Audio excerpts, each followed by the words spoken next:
আমি নাজাতে আসার জন্য অনেক আগে বাসা থেকে বের হয়েছিলাম, ওনাদের ওই যে টাইমিংটা চেঞ্জ হওয়ার কারণে ওনাদের লেট হয়েছে, প্লাস আচ্ছা আমি আবার লেট হয়েছে, এখান থেকে গেলেই হবে, কোনো সমস্যা নেই, একটু লেট হয়ে গেল। বাট আসার পরে এত এত মানুষকে একসাথে দেখে একটু নার্ভাস হয়ে গেছিলাম ফার্স্টে, কিন্তু ট্রাস্ট মি অর নট, আমি শুধুমাত্র এই জায়গাতে আসার পরে অপনাপুর মুখের এত সুন্দর হাসি দেখে আমি জাস্ট মানে পুরো মেল্ট হয়ে গেছি। বিকজ এত বড় একজন সেলিব্রিটি, এত বড় একজন মাত্র স্টার এভাবে হাসতে পারে, মানুষের সাথে এভাবে ইন্টারাকশন করতে পারে, এটা আসলে কল্পনা করা যায় না। অনেক সেলিব্রিটিকে আমি অনেক কাছ থেকে দেখছি। তাদের হাসি সুন্দর না? তাদের হাসি সুন্দর না? একদম একদম একদম, আপনি তো পারেন, আমি সব পারি, আমি মানে অ্যাক্ট্রেস না। ওনাপু নাজাত এটা বরিশালের ডায়লগ সবাই শুনতে চায়।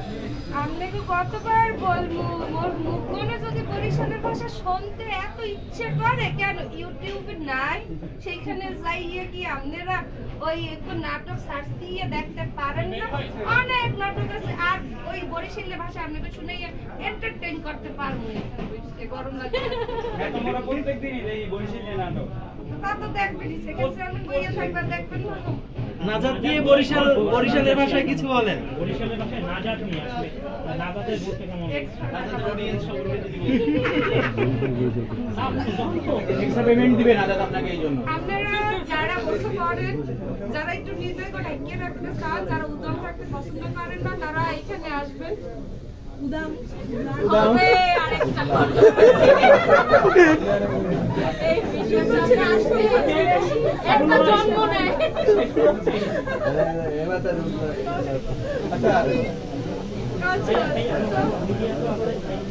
একদম সিম্পল কথা, যারা আপনারা সুন্দরভাবে বলবেন করতে চান তারা আসবেন, সেইখানে দেখবেন বসুন্ধরা সিটিতে তো এই প্রকল্পে করবেন না, অনেকগুলো আছে, এই নাজাতে দেখবেন এই তিন সুন্দরী কোথায় আইছিলেন, দেখে যাই বুঝতে যাই, পছন্দ হইলে কি আমাকে নাম বলবেন, ডিসকাউন্ট না জানে এখন দিয়াবেন কেন? তো আমাদের নাম্বার ডিসকাউন্ট দিবে, তাহলে আমি যদি আমাদের তিনজনের নাম বলি আমি কয় পার্সেন্ট ডিসকাউন্ট? তোমার তো ফ্রি দাও না? না আমি ফ্রি চাই না, প্লিজ আমার দিয়ে তো ফ্রি যারা দিতে চান আমি আসি, আমার ভালো লাগতো, আমি জাস্ট স্টার্ট করছি। আমি আর রিডিও মনে অনেক দূর হয়ে গেছি।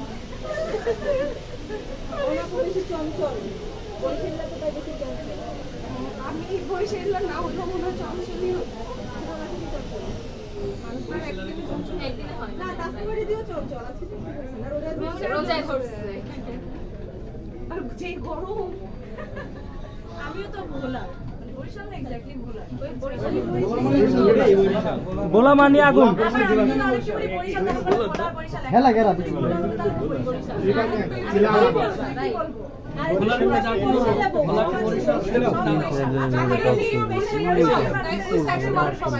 আচ্ছা নাজাতের যে ওনার ইনি কি বরিশালের না? না না তিনিও বরিশাল। ও আচ্ছা, ওই জায়গা থেকে কল আসছে। নাজাতের মালিক নোয়াখালী। বরিশালের জামাই ক্যামেরা লইয়া, নায়কের বউ বরিশালিয়া, নায়িকা বরিশালিয়া, সব বরিশালিয়া, নায়ক কিন্তু নোয়াখালী। সেটা যা খুশি না হোক, আসছে কি সেটা তো ইম্পর্টেন্ট, সেটা নোয়াখালীর হোক আর কুমিল্লার হোক, আসছে তো বলো। এই তো আর কি, আর কত এবার যাইতে দেন। লাস্ট প্রশ্ন করবো, তিনজন তিনজনই একসাথে ভাগাভাগি করে। আচ্ছা সব সময় আমি কিন্তু দেখছি, আমি না না বাবা, আমি কিন্তু আমি মাত্র আমি সবার এই ইন্ডাস্ট্রিতে পাবি দাঁড়ান, আপনি দেখেন আগে সবার তাইলে আমিও সবার দিকে তাইলে আমার সাথে মৌসুমি কেন হচ্ছে, তাহলে আমি ওর ছোট বলেন প্রশ্ন। ওকে, তিন আপুর কাছে, যেহেতু আপনারা একটু কাভার হয়ে চলতে ভালোবাসেন, হিজাব করেন, বোরকা করেন, তো রিসেন্টলি বাংলাদেশ তো একটা বৈচিত্র্যময় কান্ট্রি, অনেক রকমের মানুষ, আমরা অনেক রকমের মতবাদ আর কি। তো রিসেন্টলি কিছু নারী শাহবাগে হচ্ছে ওপেনলি ধূমপানের অধিকার চেয়ে আন্দোলন করেছে। ওটি শাহবাগী। এই ব্যাপারটা নিয়ে আপনাদের কোনো না, আপনাদের দৃষ্টিকোণ থেকে, আপনাদের পয়েন্ট অফ ভিউ থেকে।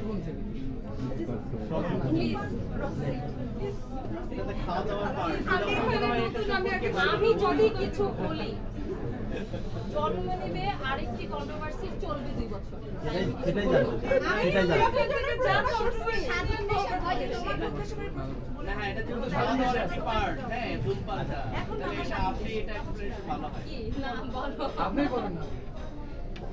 না, বিষয়টা হচ্ছে সামাজিকভাবে তো একটা দায়বদ্ধতার একটা জায়গা আছে, সেখানে আপনারা এখন একটা প্রভাব বিস্তার করছেন সমাজে, আমাদের এই ইন্ডাস্ট্রিতে আসলে পাবলিকলি আসলে নারী কেন পুরুষদের সিগারেট খাওয়া এটা জি এটাও বলছে আসলে।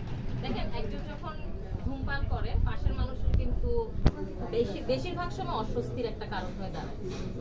তো এটা নারী পুরুষ বলে কিছু না, আরেকজনকে ডিস্টার্ব করে আমাদেরকে কখনোই কোনো কিছু করা উচিত না। যেমন আমরা এইটুকু কার্টিসি পালন করি যে একজন রোজাদারের সামনে আমরা বেরোজগার হয়ে কিন্তু খাই না। সো একজন অধূমপায়ীর সামনে আমি কেন ধূমপান করি? এতটুকু কার্টিসি যদি কারোর ভিতরে না থাকে, সে শাহবাগে যে আন্দোলন করুক কি অন্য জায়গায় যে আন্দোলন করুক, কিছু বলার নাই আসলে। আর এটা এমন কোনো খাবার বা পানীয় জিনিস না যেটা না খেলে সে মারা যাবে, বরং সে খেলে মারা যাওয়ার সম্ভাবনা আছে। কেউ যদি স্বেচ্ছায় মরতে চায় আরেকটা বিষয় হচ্ছে এইটা আমি ছোটবেলা থেকে দেখছি বেশিরভাগ ছেলেরা বা যেই হোক মেয়েরা যেটাই হোক না কেন বাথরুমের মধ্যে বসে খায়। সেই জিনিস বড় হতে হতে দেখলাম যে পাবলিক প্লেসে খাওয়ার জন্য আন্দোলন করতেছে। এখন পাবলিক প্লেসে যদি কারো মন চায় খাবে, তারপরে যদি কেউ জুতার বাড়ি জুতা খায় সেটার জন্য আমার কিছু বলা যাবে না, কারণ তোমার মন চাইছে তুমি সিগারেট খাইছো, যার ক্ষতি হয়েছে যার কষ্ট হয়েছে তারও মন চাইছে তোমাকে যেটা থাপ্পড় মারতে পারবে। তোমাকে যেমন কেউ কিছু বলতে পারবে না, তুমিও তাকে কিছু বলতে পারবে না। একটা প্রশ্ন ছিল ম্যাডাম, ওর তো বাথরুমে গিয়ে যে লোকজন খায় প্লিজ আমাকে ভোট দিবেন। এইসব নিয়ে আর বাদ দেন ভাই এগুলো। আচ্ছা আপু বললো আপু পয়েন্ট অফ ভিউ থেকে আপনি তো এই বিষয়টা বেশি ফেস করেন, শুটিং সেটগুলোতে আমরা দেখি বা কাজের ক্ষেত্রে আপু যে কথাটা ছিলাম সেটা নিয়ে এটা নিয়ে আসলে ধূমপানের বিষয়টা নিয়ে আমি আসলে ও যেটা বলবো আমি সাথে এখন আপনারা যেটাই করবেন সেটা অন্য আরেকটা মানুষের ক্ষতি যেন না হয় সে ক্ষতি করে। ছেলে মেয়ে মেয়েটাকে মারলো বড় ব্যাপার হচ্ছে আরেকটা মানুষের এক্সট্রা চাকরির নাম হয় সেখানে ওইরকম জিনিস না করাই উচিত। আর আমার বললে এটাও অনেক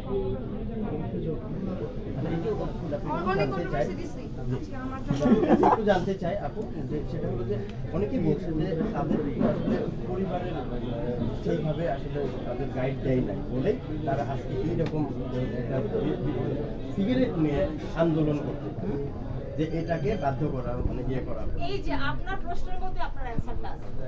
যে কোনো একটা ঘটনা ঘটলেই মানুষ বাবা মা পরিবারকে দায়ী করে।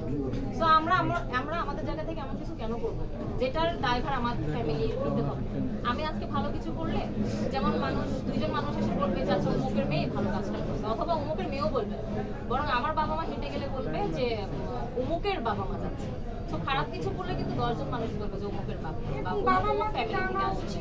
না আসলে এটা মানে এটা শুধুমাত্র মানে একটা পার্টিকুলার বিষয়ের জন্য না, আমার মনে হয় এর থেকে বড় বড় বিষয়ের জন্য আসলে বাবা মাকে জানা উচিত না, পরিবারকে জানা উচিত না। কারণ একটা মানুষের নষ্ট নিজের কারণে হয়, পরিবারের কেউ বলে না কোথায় না যে যাও তুমি গিয়ে নষ্ট হও। যার বুদ্ধি আছে ভাই, বুদ্ধি ছাড়া কেউ একটা মানুষও নাই। যে সিগারেট ওখানে খাইছে সেও তারও বুদ্ধি আছে, যে দুটো থাপ্পড় মারছে তারও বুদ্ধি আছে। এবং তাদেরকে গিয়ে জিজ্ঞেস করেন যে তারা কি করছে। আমি আর কথা বলবো না, আমি এখন এখান থেকে যাবো। ওকে সবাই ভালো থাকবেন। রিদিয়া বুদ্ধি শেষ করে দিবেন যদি কিছু বলার থাকে, এই বিষয়ে যদি কিছু বলার থাকে যে বলে শেষ করে দিবেন। হ্যাঁ আমরাই কষ্টে যাব, তুমি খালি পয়সা নিয়ে আমাদের সাথে আসলে একমত যে কাউকে ডিস্টার্ব করে আসলে কোনো কিছু করা উচিত না। এবং বাইরে কিন্তু অনেক কান্ট্রিতে আছে যেগুলো এগুলো একদম নিষিদ্ধ, ঠিক আছে? তো আমরা কিন্তু মডার্ন হতে চাচ্ছি, কিন্তু খারাপ হতে মডার্ন হতে চাচ্ছি।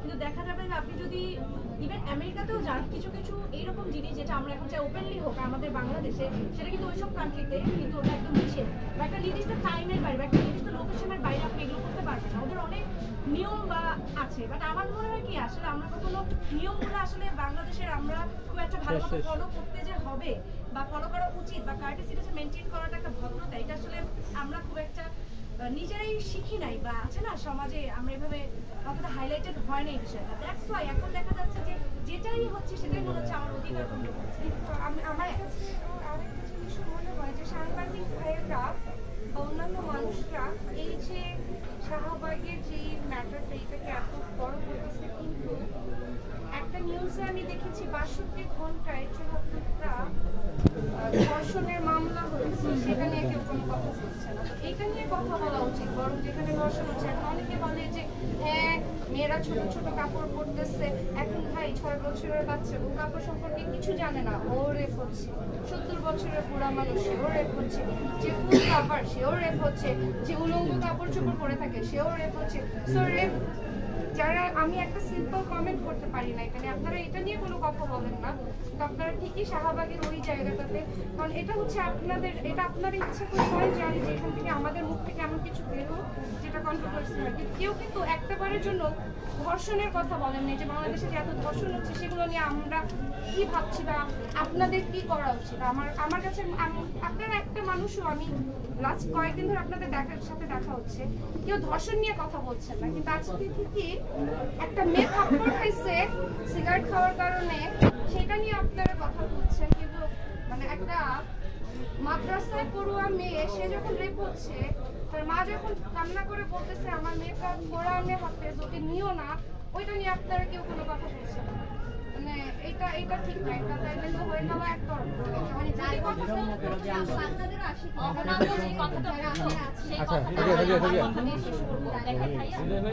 আমাদের কাছে কিন্তু একটা ফোন আছে, আমাদের ফেস ভ্যালু কিছু হলেও আছে, আমরা চাইলে একটা কথা বলতে পারি, ভয়েস রেজ করতে পারি, যেটা অন্য মানুষ পারে না, অনেকে পারে না।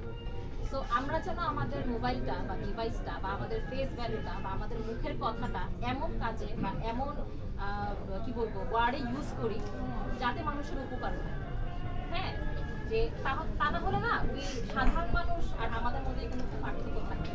আমাদের হাতে ফোন আসার জন্য আমরা যা খুশি তাই করবো, যা খুশি তাই করবো, বিষয়টা যেন কখনো এরকম না। ঠিক আছে, থ্যাংক ইউ সো মাচ। আচ্ছা ওকে, আমি ওই যে শেষ সবার আমরা একটু